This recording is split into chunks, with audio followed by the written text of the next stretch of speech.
Good morning, students. Today I am starting the first unit of your syllabus, that is some basic concepts in chemistry. Okay, so this chapter mainly deals with what is chemistry and what are the main applications of chemistry and study of matter, etc. So what is chemistry? Chemistry means it is a branch of science which deals with the study of matter. What is a matter? It is coming next. Okay, so chemistry means it is the branch of science which deals with the study of matter. Okay, so we know what are the applications of chemistry or what are the importance of chemistry. Chemistry is having applications in all the field, right? Okay, in an industry means we are preparing fertilizers, chemicals, etc. in industry. Then medical field means most of the drugs we are using is chemicals only. So many applications are there. So in notes I will give some important applications that only you have to study. Okay, so in medical field I told two are very important in your syllabus. Okay, for example, taxol and cisplatin. Taxol and cisplatin is used for the treatment of cancer. Okay, so one more question they can ask. Which medicine is used for the treatment of cancer, or cisplatin is used for the treatment of which one, like that they will ask. Okay, so taxol and cisplatin is used for the treatment of which one, cancer. Then one more medicine is there, AST, acido acidothymidine. What is it? Acidothymidine, that is AST. It is used to control AIDS. It is used to control which one? AIDS. It is used for the treatment, or it is used for the treatment or control of AIDS. Okay, so in medical field in your syllabus mainly three important medicines are given, drugs are given, that is taxol and cisplatin for cancer treatment, and AST is used for control of AIDS. Okay, then we know in agriculture field for the better production of this one agriculture products we are using which one, chemistry. Then for the better to improve the quality of our life we are using what, cosmetics, oils, soaps, etc. That is also containing which one, chemicals. Okay, then for the removal of pollution control also we are using many chemical methods. So many applications are there. So I will give one or two important application in your notes, that only you have to learn. Okay, so next we are moving to very important, matter. What is a matter?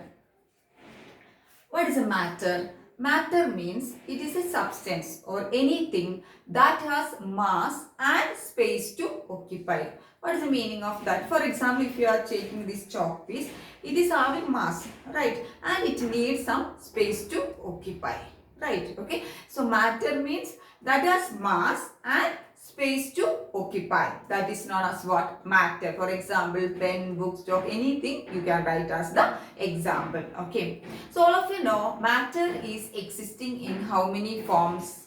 It exists mainly three forms. What are the three forms of matter? Solid, then liquid, then which one, the third one, gas. All of you know when you are in 8th standard onwards or 7th standard onwards, it is there.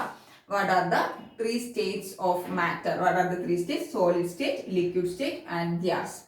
Right. So what are the properties of solid? Properties or characteristics of solid state? All of you know, in solid state the particles are closely packed. Right. In solid state the particles are closely packed and they have a definite volume and shape. Solid is having a definite shape and definite volume. Okay, and the particles are closely packed and there is no freedom of movement in which one, solid state. Okay, and in liquid state, what is that? Particles are packed not very closely like in case of solid, and in case of liquids they are having some freedom of movement. Okay, and it is liquids are having a definite volume but there is no definite shape. in which container they are, that shape it will have. Okay, it take the shape of container. Which one? Liquid. Okay, for example, if a liquid is inside a beaker, so that liquid will have the shape of the beaker. Okay, so it is having a definite volume, but it is not having a definite shape. Okay, and it is having some little freedom of movement compared to which one? The solid state. Okay, but in gas what is there? There is no definite volume and definite shape. Okay, and it is the freedom of movement of the particles is very high in case of which one? Gas molecules. Okay, so you have to know the difference between solid state, liquid state and gas. Okay, then this solid and these three states, physical states, are interconvertible. What is the meaning of interconvertible? One state can be changed to other. For example, if it is solid, this is reversible. Reversible means this can be converted to this one, this can be converted to this one. So solid, liquid and gas I am writing. Okay, this is the, so these three physical states are interconvertible. For example, if solid, ice. Okay, so if solid we are heating, what will happen? Solid will be converted to liquid, right? If this liquid, if you are cooling, what will happen? It will be converted to solid again. Okay, so for example, solid ice, if you are heating, it will be converted to water. That water again, if you are cooling, means what will happen? It will be converted to again solid state. This liquid, again if you are heating, means what will happen? It will be converted to vapor state, that is gas. But this gas, if you are cooling, means what will happen? First it will be converted to liquid. It will convert it to liquid due to condensation. Okay, so these three physical states are interconvertible. Okay, so that is matter means, what is the matter? It is a matter means it has a mass and space to occupy. Okay, so what are the three states of matter? Matter is existing three states. What is that? Solid, liquid and gas. And what are the difference or what are the characteristics of solid state, liquid state and gas state? Okay, gaseous state. Okay, so these three states are which one? Interconvertible. So clear all of you about the matter and some basic applications of chemistry. Next we are moving to the classification of matter. It is very important 3-mark question. Okay, so matter is mainly classified into pure substances and mixtures. So what is the first classification? Pure substances and mixtures. Okay, so these pure substances and mixtures, it is interconvertible. That means pure substance can be converted to mixture and mixture can be converted to pure substances by any physical process. Okay, so first classification is pure substances and mixtures. Mixtures are again classified into homogeneous mixtures and heterogeneous mixtures. Okay, then pure substances are again classified into elements and compounds. So what is the classification? Matter, pure substance, mixture, homogeneous, heterogeneous. Then pure substance, elements and compound. Okay, so first we will take mixture. What is a mixture? All of you know what is a mixture. It is a homogeneous and heterogeneous form of matter with variable proportions of different components. Okay, mixture means it will contain different components with variable proportions. Okay, no correct proportions not there. Okay, so mixture, for example, sugar solution is a mixture, air is a mixture. Okay, so mixture is again classified into homogeneous and heterogeneous. What is a homogeneous mixture? Means a mixture that containing, it is a mixture of two or more pure substances. Mixture containing two or more pure substances with a single phase and uniform composition throughout it. So what is homogeneous? It is a mixture made up of two or more pure substances with a single phase and uniform composition throughout it. That means, for example, sugar solution. If you are preparing sugar solution, means what will happen?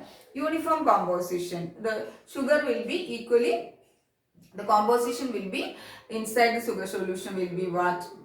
If it is a homogeneous mixture, means the composition of the sugar inside, that will be equal throughout it will be uniform. Okay, and single phase means sugar solution means we can see this as a solution. Okay, so that is single phase and uniform composition. But in heterogeneous mixture, what will happen? It is mixture of two or more pure substances with many phases and no uniform composition throughout. Okay, there is no uniform composition in case of heterogeneous. For example, salt and sugar. If you are taking, it is a heterogeneous mixture. Okay, we can see it is not having any single phase. We can separately see sugar and which one? Salt. If you are mixing sugar and salt, we can separately see which one? Sugar and salt. So they are having what?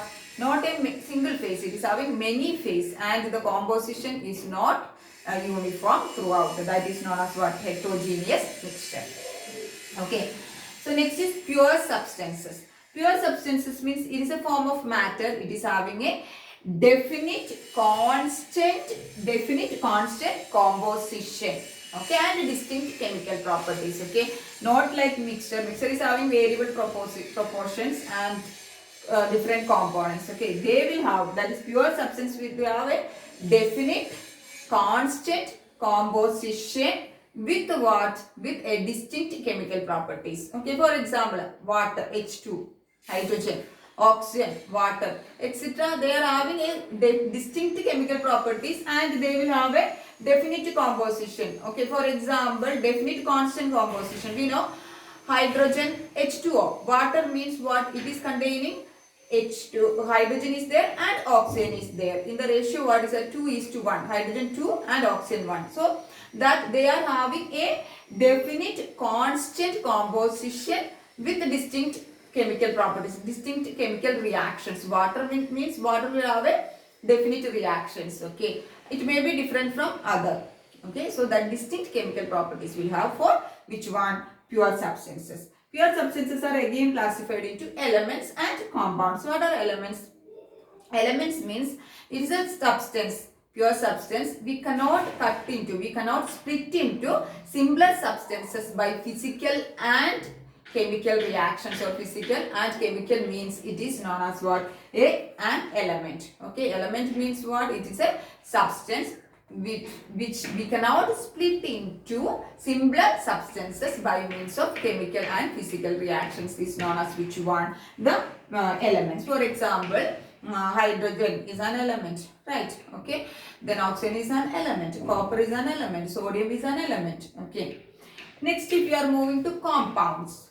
Compounds means what? It is made up of, it is a pure substance made up of two or more than two elements.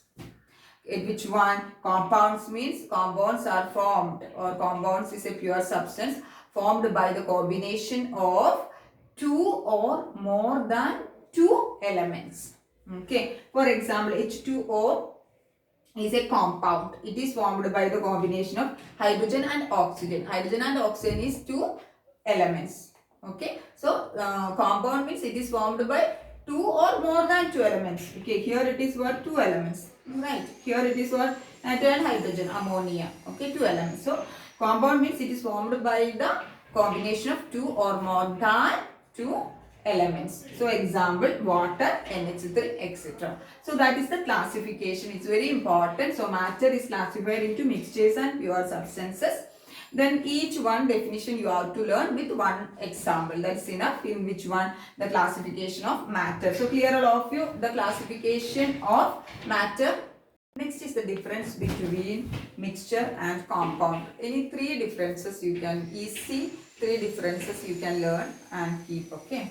So first is composition. If you are taking a mixture, its composition is variable. All of you know that. Then compound means what? It is having a definite composition, right? Okay. Water means it will have which one? 2:1 ratio hydrogen and oxygen, right? Okay. So it will have a definite which one? Composition. Then bound or not. That means in mixture there is no chemical bound. It is not in mixture, there is not chemically bound. All of you know that. But in case of a compound, water is forming means what? There is a chemical bond between hydrogen and oxygen. So it is chemically bound. Then separation. Mixtures, it is very easy to separate. Okay. But in a compound means it is a chemical substance. It is not very easy to separate. Okay. Then examples for mixture, air, sea, water, etc. Any example you can write. Then for compound, water, carbon dioxide, NaCl, magnesium oxide, etc. are the example for compounds. Okay. So next is the what are the two types of properties of a matter? A matter is having how many properties? Mainly two properties are there. First one is physical property and second one is chemical properties. Okay. What are the two properties of a matter? Physical properties and chemical properties. What is a physical property? Physical properties means that properties of a matter, which can be observed and measured, without change in the identity and composition of substances or composition of matter. For example, we can see this chalk, its appearance itself we can identify its color, which one? White color. Okay, so no need of undergoing any chemical reaction or any identity change, or nothing is happening to this chalk piece. By appearance itself we can identify or measure or observe this is which color? White color. So that type of properties are known as what? Physical properties. For example, color, odor, or smell, that is color, smell, odor, etc. are the example for which one? Physical property. That means we can measure and observe without change in the identity and composition of the substance or matter is called which one? Physical properties. Then what will be the chemical properties? What are chemical properties? Chemical properties means that properties we can measure or observe by undergoing, by allowing the substance to undergo change in identity or its composition is known as what? Chemical properties. Chemical properties means we cannot simply measure that properties or observe that property. Definitely that substance should undergo which one? Change in its identity and composition. Then only we can identify which type of properties or we can observe which type of properties, chemical properties. For example, all of you know oxidation. Oxidation means what? Removal of electron from one substance. Okay. For example, sodium. Sodium I am taking. If it undergo oxidation means one electron is removed from it. That means sodium is converted to Na plus, its ion, Na plus, by removing one electron. After removing electron, what will happen? It will get a positive charge. If electron is taking means what is that? Reduction. Then it will get a negative charge. Anything is elements. Okay. Here I am telling about which one? Oxidation. Sodium undergone oxidation by the removal of one electron. So sodium is converted to Na plus. So here you can see it was sodium, but after oxidation it is converted to Na plus. So its identity, it was sodium but it is changed to Na plus. So its identity and composition is changed. So that type of properties are known as what? Chemical properties. For example, which are the examples? Oxidative, reductive, acidic and basic reactions are example for which one? The chemical properties. So chemical properties means we can observe or measure that property by allowing the substance to change, undergo change in the composition and identity. Then only we can measure which one? Chemical properties. For example, acidic reactions, basic reaction, oxidative reactions, then reductive reactions, etc. are the example for which one? Chemical properties. Okay, so that is about today's topics. Today we discussed about the general what is chemistry, then what is the scope, main scope and application, importance of chemistry in all places. Okay, then after that which one was there? What are the physical states of a matter? Okay, solid state, liquid state and gaseous state. Then after that matter, its classification, it is very important. Then physical properties and chemical properties. Okay, so that is about today's class. Hope all of you understood today's class. Okay, thank you girls.